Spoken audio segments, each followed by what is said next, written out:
Okay, let's make a spring bridal shower invite using a pre-made template.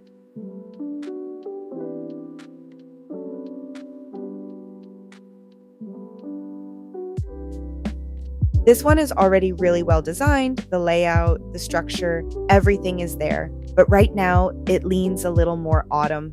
So I'm going to show you how to quickly shift the style so it feels fresh, seasonal, and ready to list for spring. I'm starting with this design here. Again, everything about it works. It just feels a bit heavier and more fall toned. First thing I'm gonna do is delete these flowers. They're nice, just not the direction we want. This is usually the easiest way to start. Clear out anything that doesn't match your vision so you can rebuild with intention. Now I'm just going to move the text around a bit. Give everything a little more breathing room. Spacing makes a huge difference in how polished your design feels, so I always tweak this early.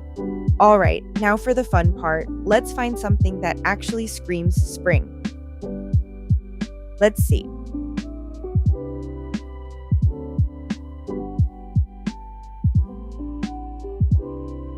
Nope, not this.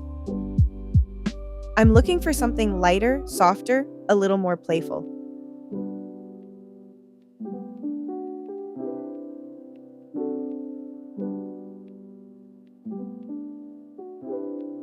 This one. The little bees, the soft colors. This instantly feels like spring. Now that we have our new visual direction, I'm going to adjust the text again.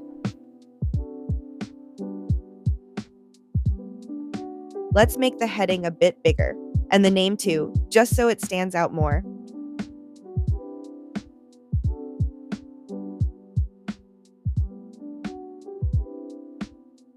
And finally, let's update the colors. I always associate yellow and purple with spring.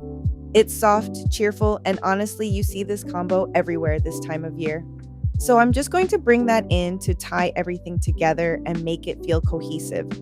And that's it. We started with a template that already worked, and with a few simple changes, now it feels completely aligned with spring and much more sell ready for the season. If you want more videos like this, where you take a solid template and turn it into something seasonal, polished, and ready to list, make sure to subscribe.